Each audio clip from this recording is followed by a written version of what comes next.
नमस्कार। NBC 24 media देख रहे हैं आप। मैं हूं आपके साथ अभिषेक। लगातार सीटेट बीटेट के अभ्यर्थी 7वें चरण प्राथमिक विज्ञप्ति को लेकर संघर्ष कर रहे हैं। पटना की सड़कों पर आंदोलन कर रहे हैं, लेकिन बहाली नहीं हो रही है। देखिए, दुर्गा पूजा खत्म हो गया है। अभ्यर्थियों की बस एक ही मांग है, जल्द से जल्द 7वें चरण प्राथमिक विज्ञप्ति जारी हो जाए। तमाम मुद्दा पे आज चर्चा करेंगे। हमारे साथ बात करने के लिए सीटेट बीटेट के अभ्यर्थी हैं नितेश। नितेश जी, हमारे चैनल में बहुत बहुत स्वागत है आपका। बिल्कुल, बहुत-बहुत धन्यवाद अभिषेक जी, जो आपने अपने पटल पर हमें अपनी बातों को रखने का मौका दिया। लगातार संघर्ष कर रहे हैं, लगातार सचिवालय जा रहे हैं, बिहार के शिक्षा मंत्री से भी मुलाकात कर रहे हैं, अधिकारियों से भी मुलाकात कर रहे हैं। आखिरकार शिक्षा मंत्री या फिर अधिकारी क्या चाहते हैं, संदेश क्या कुछ आ रहा है, बताइएगा। देखिए अभिषेक जी, बात यहाँ है कि शिक्षा मंत्री जी हों या फिर अन्य मंत्रीगण हों, बिहार सरकार के अभी और भी सचिवालय के जो पदाधिकारी लोग हों, सबके नज़र में हम लोग अब एक पता नहीं क्या हो गया है, थोड़ा-सा किस निगाह से देख रहे हैं ये समझ में नहीं आ रहा है। बोलते हैं कि जल्द आ रहा है, लेकिन हम लोग को समझ में नहीं आ रहा है कि जल्द कब आएगा। हम पिछले दिन विजय कुमार चौधरी जो पूर्व के शिक्षा मंत्री रहे हैं और अभी जी। फिलहाल वित्त विभाग उनके पास है, उनसे मैंने मुलाकात किया। उनसे मैंने बात की, एक बहुत बढ़िया से बात की वो हमसे, ठीक है? तो उन्होंने हँस के बोला सीधा सा कि देखिए हम तो करने जा रहे थे और सितंबर में हमें लगता था कि मतलब आ जाएगा बहाली, लेकिन मेरा विभागे बदल गया तो क्या करें? तो मेरा प्रश्न था कि सर विभाग तो बदल गया लेकिन मंत्रालय आपको बढ़िया मिला है, वित्त मंत्रालय है, यहीं से सब कुछ होता है और आपका ज़रूर कुछ ये होगा। तो उन्होंने सीधा लफ्ज में यही कहा कि देखिए मंत्री जो होता है जिस विभाग का वही मतलब क्लियर कर पाएगा। हम जब शिक्षा मंत्री थे तो हम थोड़ी कुछ किसी जी। का सुनते थे, हम अपना ही ना करते थे। हमको जो लगता था सही वो करते थे। वैसे ही अभी जी। फिलहाल जो शिक्षा मंत्री है उनसे आप लोग बात कीजिए। हमसे बात करने से उतना फायदा नहीं है जितना उनसे बात करने से है। जी। तो मतलब कि जो पूर्व में शिक्षा मंत्री थे, उनका भी साफ कहना है कि जो अभी वर्तमान में शिक्षा मंत्री हैं, जो करेंगे वही करेंगे, हम इसमें कुछ नहीं कर सकते। बिल्कुल, बिल्कुल, वो यही उनके बातों से यही लगा कि मतलब हमारे हाथ में नहीं है। भले हमारे जी। पास वित्त विभाग है, पर जो करेंगे वही करेंगे। लेकिन उनका थोड़ा-सा जवाब हम लोग को मतलब इतना हताहत करता है कि मतलब क्वेश्चन करें हम कोई भी साथी अगर उनसे कि जी। सर 7वां चरण या फिर आप सभी भी अगर क्वेश्चन करते हैं 7वां चरण को लेकर के तो उनका यही जवाब आ जाता है सीधा वो चले जाते हैं 16 करोड़, 2 करोड़ और मतलब थोड़ा एक नहीं होता है जी। मतलब देश की राजनीति बिल्कुल, में वो बिल्कुल। घुसने लगते हैं, जो कि हम लोग को बहुत ही निराशा व्यक्त करता है इस चीज़ को सुन कर के। नितेश जी, आज आप लोग ट्विटर कैंपेन कर रहे हैं, क्या कुछ आज ट्विटर का कैंपेन का कार्यक्रम है, नहीं सर, बताइएगा। अभिषेक जी माफ़ी चाहते हैं, आज नहीं कल ट्विटर कैंपेन है 7 तारीख जी। को। जी। जी। कल कल ट्विटर ट्विटर कैंपेन कैंपेन कर है रहे हैं, क्या जी, कुछ शाम उसकी को तैयारी है, 5 बजे। बताइएगा। बिल्कुल, कल शाम 5 बजे हम लोग का ट्विटर कैंपेन है, जो कि लगातार हम लोग निरंतर ट्विटर कैंपेन करते रहते हैं ताकि क्योंकि एक ट्विटर जो है बहुत ही बड़ा माध्यम है अपनी बातों को सरकार तक पहुँचाने का। क्योंकि हम लोगों ने देखा है कितने लोग बोलते हैं कि ट्विटर से कुछ नहीं होगा। तो हम लोगों ने देखा है भूत में कि या अभी भी कुछ दिन पहले अभी देखा है कि मतलब अ, एक ट्वीट करने से किसी को हॉस्पिटल में बेड मिल जाता है। एक ट्वीट जी। करने से कोई किसी का मदद करके घर पहुंचा देता है। एक ट्वीट करने से रेलवे में मतलब जा रहे रेल में सफर कर रहे हैं यात्रियों को कोई भी सुविधा मुहैया करा जा सकती है। तो समझिए कि एक ट्वीट से ये सब होता है, तो हम लोग के तो ट्वीट लाखों की संख्या में होती है। मतलब 8 लाख 10 लाख ट्वीट कम से कम होता है। ऊपर से साथ ही नंबर इंडिया में नंबर 1 ट्रेंडिंग बहुत देर तक रहता है। तो समझिए कि हमारी बात वहां तक पहुंचती है। भले इस पर जी। कार्रवाई नहीं हो, ये अलग बात है, लेकिन हमारी बात वहां पहुंचती है, ये तो हम मानते हैं। नितेश तो जी, हम तमाम साथियों से अभ्यर्थी हैं। चाहेंगे, बिल्कुल जी। हम जी। साथियों से चाहेंगे कि आप ये मत सोचें कि ट्विटर से कुछ नहीं होगा।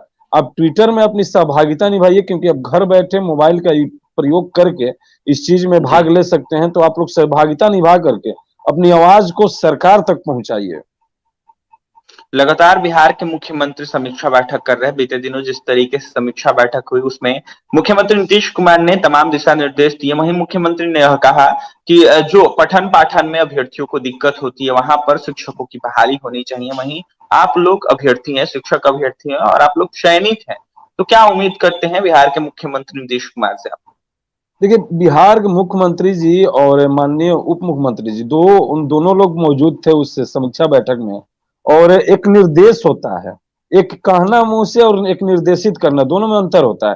तो एक जी, निर्देश दिया है शिक्षा विभाग को और शिक्षा मंत्रालय को माननीय मुख्यमंत्री जी ने, जिसमें स्पष्ट कहा है कि आप लोग जल्द ही उस जगह को भरे जहां पर शिक्षकों की जी, कमी है। लेकिन दूसरी तरफ जदयू के प्रवक्ता लोग का ही कमेंट आने लगता है ऐसा ऐसा, या राजद के प्रवक्ता लोग का, जो दिमाग हो है हिल जाता है। अभी मैं फिलहाल के दिन में अभी मैंने सुना 2-4-5 दिन पहले नीरज कुमार जी का कमेंट। जी, उन्होंने इस क्वेश्चन पर 7वां चरण बहाली को लेकर जो क्वेश्चन किया गया, उसमें हमारे आपके मतलब हमारे मीडिया साथी जो थे, उनसे क्वेश्चन उन्होंने क्वेश्चन किया कि जो लोग हैं 7वां चरण में, वो पास करके बैठे हैं। तो उनका जवाब जानते हैं अभिषेक जी क्या था? शायद आप सुने हैं या नहीं सुने हैं, मैं बता दूं। उनका जवाब इस पर यह था कि हम एक विधान परिषद है, ठीक है? तो हम स्नातक निर्वाचन क्षेत्र से आते हैं।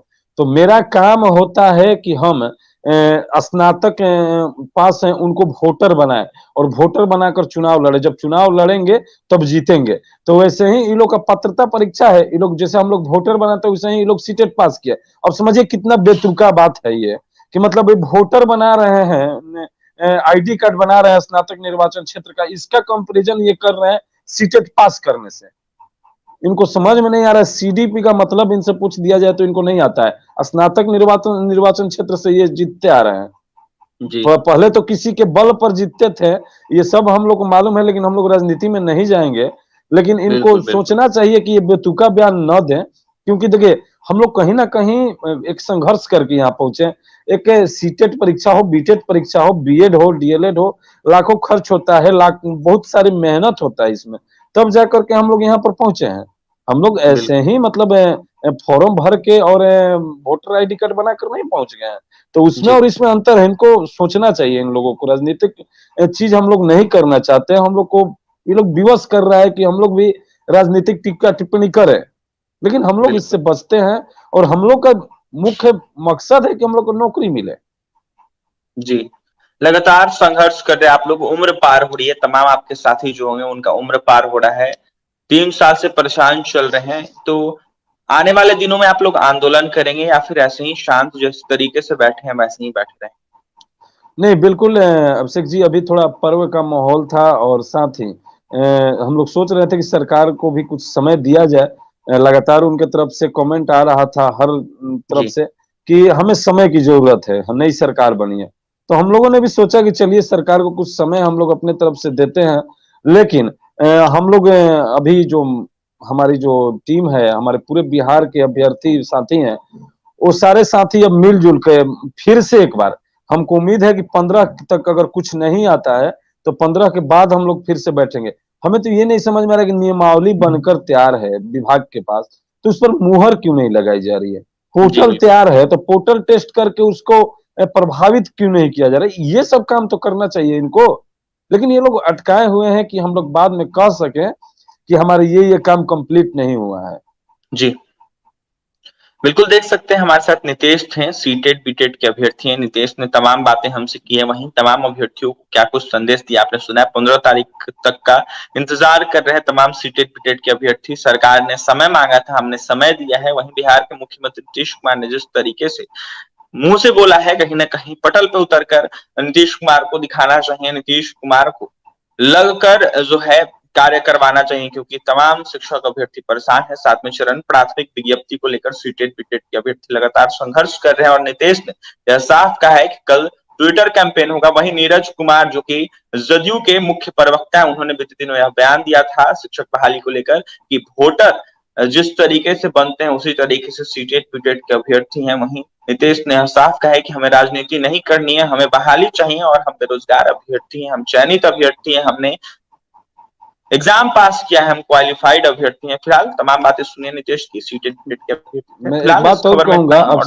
अभिषेक जी, एक बात और कहूंगा मैं इसमें, क्योंकि आपके चैनल को राजनीतिक लोग भी देखते हैं और जी, अगर कहीं ना कहीं राजद के लोग देख रहे होंगे, तो मैं उनसे एक बात कहना चाहूंगा कि देखिए जैसे हम लोग को नौकरी मिलेगा, बहाली आएगी, उसी प्रकार से अगर बहाली आती है तो एक तेजस्वी जी के पास बहुत बड़ा अपॉर्चुनिटी है कि वो सीएम कैंडिडेचर के रूप में निकल के उभरेंगे। जैसे हम लोग शिक्षक बन के उभरेंगे, वैसे ही वो सीएम कैंडिडेट बन के उभरेंगे। वो अपने बातों पर खरा उतर पाएंगे, तभी हम जैसे जो लोग हैं उनको वोट कर पाएंगे। और एक शिक्षक दस कम से कम 10 वोट बना सकता है। ये चीज उनको जी सोचना चाहिए। और भविष्य की राजनीति अगर उनको करनी है तो हमारी शिक्षक बहाली पर उनको ध्यान दे करके और जल्द ही हम लोग को रोड से उठा करके बिल्कुल स्कूल के बोर्ड पर भेजना होगा। बिल्कुल। देखिए बिहार में लाखों लाख शिक्षक है और नीतीश ने यह साफ कहा है कि अगर बिहार का मुख्यमंत्री तेजस्वी यादव को बनना है तो हमारी बहाली करवानी होगी। अगर हमारी बहाली करवाते हैं तो उन्हीं को फायदा होगा। करीब एक शिक्षक 10 वोट दे सकता है, तो इस पर ध्यान देना चाहिए तेजस्वी यादव जो कि बिहार के उप मुख्यमंत्री है। मुख्यमंत्री बनने के लिए उनको इस पे ध्यान देना चाहिए। फिलहाल नीतीश की तमाम बातें आपने सुनी और भी तमाम खबरों के लिए बने रहे हमारे चैनल के साथ। हमारे चैनल को सब्सक्राइब करें, पेज को लाइक करें। बहुत बहुत धन्यवाद।